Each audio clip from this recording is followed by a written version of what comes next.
Shalom, selamat pagi. Mari kita datang pada Tuhan dengan segala kerendahan kita.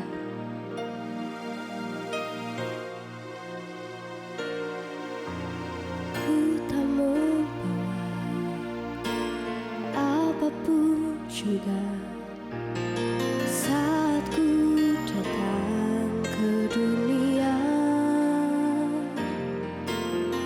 Ku tinggal semua pada akhirnya saat ku kembali ke surga. Inilah yang ku punya, hati sebagai hamba yang mau taat dan setia padamu Bapa. Kemanapun ku bawa, hati yang menyembah dalam roh dan kebenaran sampai selamanya.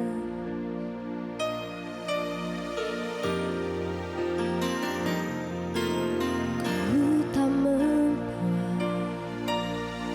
apapun juga saat ku datang ke dunia.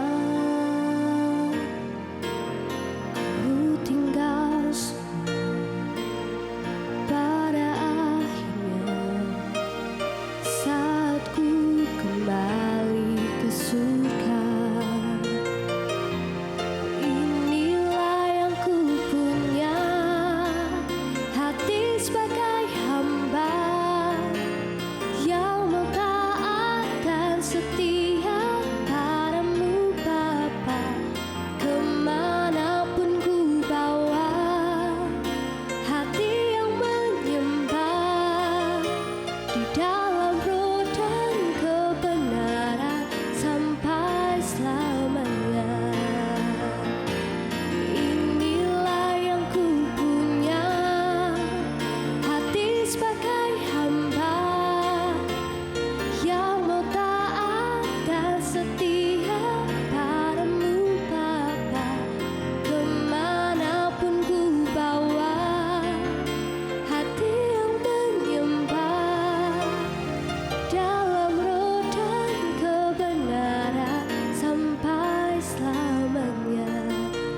Dalam roh dan kebenaran sampai selamanya. Dalam roh dan kebenaran sampai selamanya.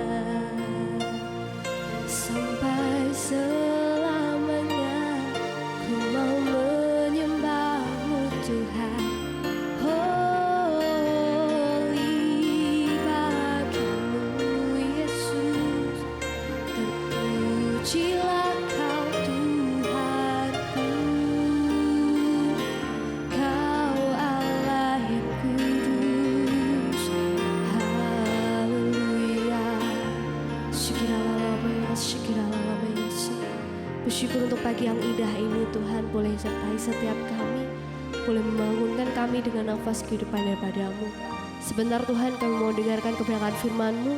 Berkati setiap kami, ajari setiap kami untuk dapat menjadi pelaku benar firman Tuhan. Di dalam satu nama Tuhan Yesus, haleluya.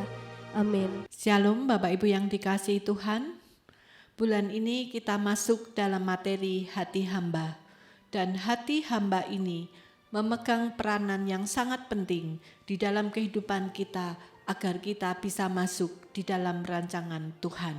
Seperti yang diteladankan oleh Tuhan Yesus kepada kita, bahwa Yesus bisa melakukan kehendak Bapa dalam hidupnya saat menjadi manusia karena Yesus memiliki hati hamba, mengabdikan dirinya secara penuh kepada Bapa di surga, sehingga Yesus dapat berkata di Matius 26 ayat 39, "Ya Bapakku, jikalau sekiranya mungkin, biarlah cawan ini lalu daripadaku, tetapi janganlah seperti yang ku kehendaki, melainkan seperti yang Engkau kehendaki."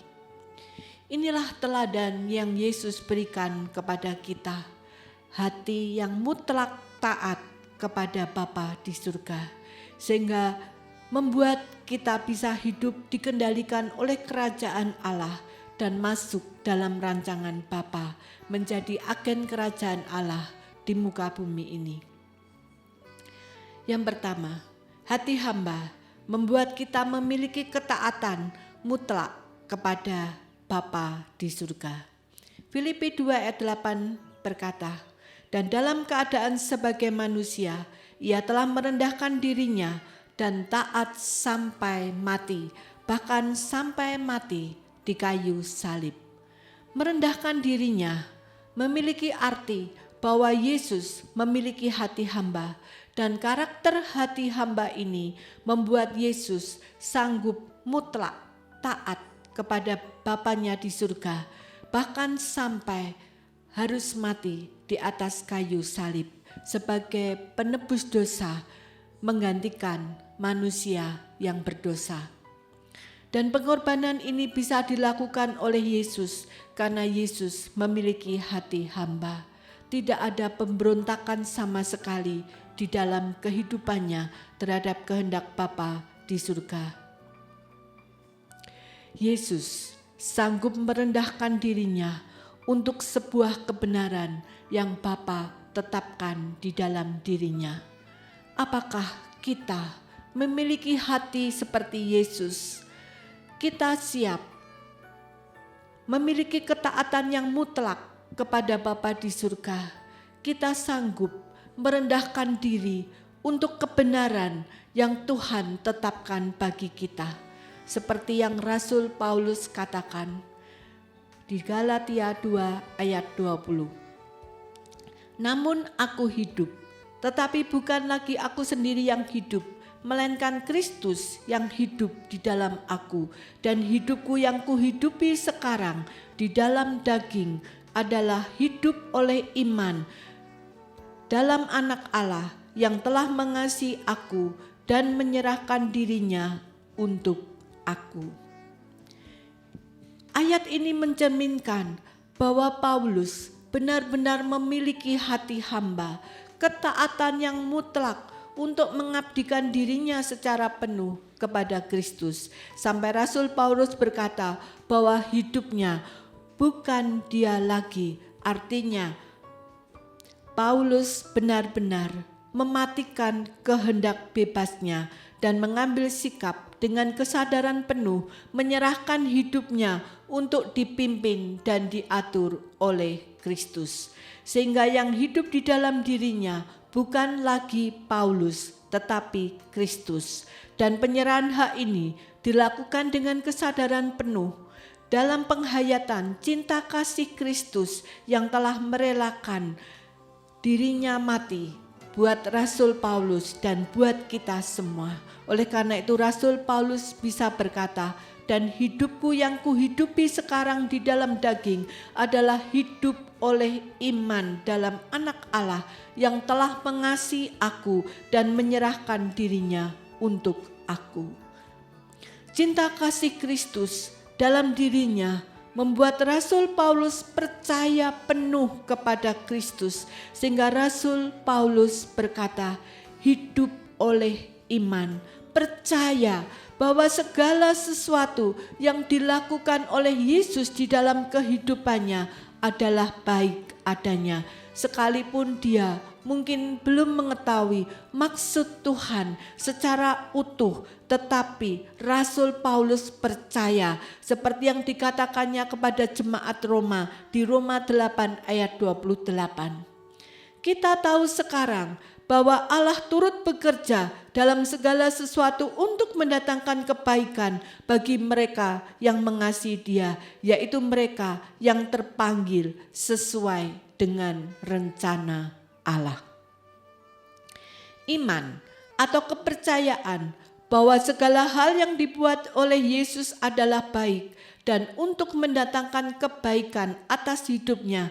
Hal inilah yang membuat Rasul Paulus mempercayai Yesus secara penuh untuk mengatur atau menjadi manajemen atas hidupnya. Bagaimana dengan kita? Adakah kita mengenal Yesus seperti Paulus mengenal Yesus? kita mengenal kebaikannya dan percaya secara penuh kepada Yesus, sehingga mengizinkan Yesus menjadi pengelola di dalam kehidupan kita. Dan kita rela menjadi hamba bagi Kristus. Bapak Ibu yang dikasihi Tuhan, untuk memiliki hati hamba ternyata butuh kedewasaan secara penuh, pengenalan akan Kristus secara benar, dan ketaatan secara mutlak supaya kehendak Bapa boleh terjadi di dalam kehidupan kita. Dalam hal ini, ketaatan tidak bisa setengah-setengah, sebab ketaatan yang setengah-setengah itu sama dengan tidak taat dan tidak bisa melakukan kehendak Tuhan secara penuh di dalam kehidupan kita. Kita tidak bisa menjadi agen kerajaan Allah yang menyatakan kehendak Allah di dalam kehidupan kita jika kita hanya setengah-setengah melakukan kehendak Tuhan. Dan yang kedua, hati hamba adalah kunci dasar untuk masuk di dalam rencana Allah. Jika seseorang belum memiliki hati hamba, sulit bagi orang tersebut untuk bisa melakukan rencana Allah.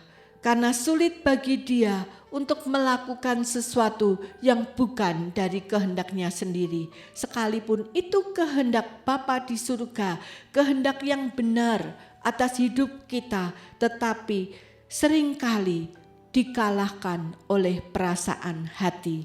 Di dalam Amsal 4 ayat 23 dikatakan, jagalah hatimu dengan segala kewaspadaan, karena dari situlah terpancar kehidupan. Hati lebih menjadi penentu perbuatan, bukan logika atau pikiran. Sekalipun kita tahu kebenaran firman Tuhan, tetapi jika pada saat melakukan ada resiko yang harus ditanggung, seringkali orang menjadi tidak siap melakukan firman Tuhan. Dan karena takut dengan risiko yang harus dihadapinya, maka dia lebih memilih untuk tidak melakukan firman Tuhan. Contoh Petrus, untuk keselamatan dirinya sampai 3 kali dia berbohong dan berkata, aku tidak mengenal dia. Bukankah pada saat itu Petrus hanya ditanya oleh perempuan-perempuan yang ada di sekitar itu yang mengatakan, bukankah orang ini selalu bersama-sama dengan dia? Kemudian Petrus untuk menyelamatkan dirinya, dia berkata, tidak, aku tidak mengenal dia. Dan itu dilakukannya sampai 3 kali. Karena itu firman Tuhan berkata, jagalah hatimu dengan segala kewaspadaan, sebab hati adalah penentu perbuatan. Sekalipun kita tahu itu tidak kebenaran, tetapi seringkali orang lebih memilih untuk mengikuti arus itu untuk menjaga keselamatan, harga dirinya, untuk mendapatkan berkat dan lain sebagainya. Bapak Ibu yang dikasihi Tuhan, jagalah hatimu dengan segala kewaspadaan, karena hatimu akan menentukan pancaran daripada kehidupanmu. Yang ketiga, tanpa hati hamba seseorang tidak siap pikul salib. Matius 10 ayat 37 berkata, barang siapa tidak memikul salibnya dan mengikut aku, ia tidak layak bagiku. Untuk memikul salib benar-benar diperlukan hati hamba. Dan untuk memikul salib tidak jarang harus menabur dengan air mata. Bagaimana hal itu bisa terjadi jika seseorang tidak benar-benar paham akan kebenaran firman Tuhan, tidak benar-benar mengenal Kristus di dalam hidupnya, dan tidak pernah mengenal janji-janji Tuhan, dan bahwa Tuhan itu janjinya adalah ya dan amin. Maka orang itu menjadi tidak siap memikul salib. Sebab seperti perumpamaan di dalam benih yang ditabur. Pada saat itu kita melihat bahwa banyak sekali benih yang ditabur, tetapi benih itu jatuh di berbagai lahan. Ada yang jatuh di pinggir jalan, maka benih itu tidak bertumbuh. Itu menggambarkan bahwa orang-orang Kristen yang sulit karena dia memegang kepada egonya, kepada karakternya yang lama, kepada pemikirannya benar dan salah, sehingga dia sulit menerima kebenaran firman Tuhan. Dia sulit untuk percaya bahwa Yesus adalah jalan, kebenaran, dan kehidupan, sehingga firman itu tidak pernah bertumbuh di dalam hatinya.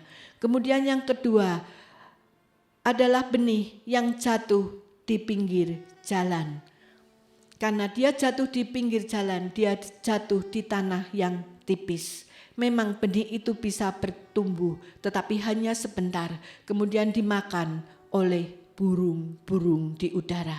Ini menggambarkan bahwa firman itu bisa bertumbuh di dalam hatinya, tetapi karena kesulitan yang ada di dunia, karena dia tidak memiliki akar yang dalam, maka benih itu segera mati sebelum menghasilkan buah. Kemudian yang ketiga digambarkan bahwa benih itu jatuh jatuh di semak duri, terhimpit oleh semak sehingga harus mati. Ini menggambarkan bahwa anak-anak Tuhan banyak yang mengalami pertumbuhan, percaya di dalam Kristus, tetapi kesulitan yang menghimpit, bahkan mengancam jiwanya, mungkin mengancam berkat-berkat yang diterimanya, sehingga pada akhirnya dia ikut arus dunia. Dia tidak mengalami pertumbuhan dan dia tidak bisa berbuah di dalam kehidupannya. Bapak Ibu yang dikasihi Tuhan, hanya benih yang jatuh di tanah yang baik itu yang bisa menghasilkan buah berlipat kali ganda. Bapak Ibu yang dikasihi Tuhan, tanah hati yang baik adalah penggambaran daripada anak-anak Tuhan, di mana firman Tuhan itu bisa bertumbuh di dalam hatinya dan tidak hanya bertumbuh tetapi sampai mengubah karakter kepribadiannya. Dia bisa memiliki gaya hidup Kristus. Dia bisa mengubah hati dan pikirannya menjadi seperti Kristus. Dan disinilah firman Tuhan itu bertumbuh.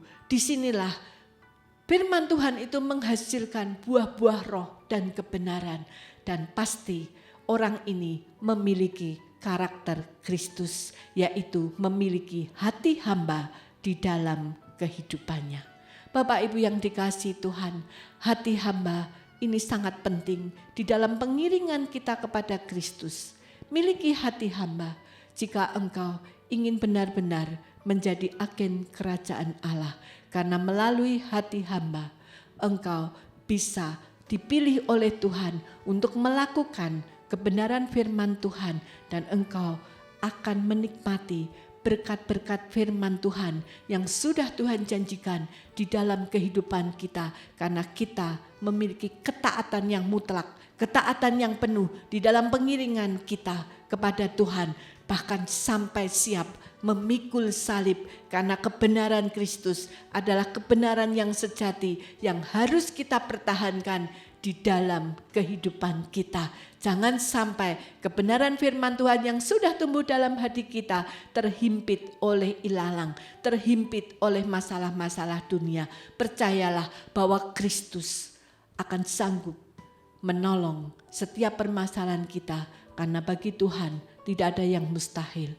Mari kita bersama-sama berdoa. Hari ini Tuhan, kami mengucap syukur kepadamu karena Engkau adalah teladan di dalam kehidupan kami. Bahwa Engkau memiliki hati hamba sehingga Engkau sampai siap melakukan kehendak Bapa secara penuh. Bahkan Engkau sanggup berkata, bukan kehendakku yang jadi tetapi kehendak-Mu lah yang jadi.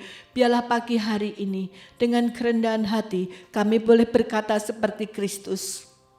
Inilah hidup kami Tuhan, bentuklah hidup kami. Jangan kehendak kami yang jadi, tetapi kehendak-Mu lah yang jadi.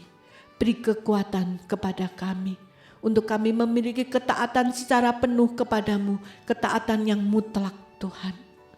Dan Engkau juga menuntun kami untuk kami terus Tuhan boleh bertumbuh di dalam kebenaran, tidak terhimpit oleh arus dunia, bahkan siap memikul salib yang harus kami lakukan untuk menyatakan kerajaan-Mu. Terima kasih Bapa, jadilah kehendak-Mu di dalam hidup kami, karena kami tahu itu yang terbaik bagi kami. Terima kasih Bapa, di dalam nama Tuhan Yesus kami berdoa dan mengucap syukur. Haleluya, amin.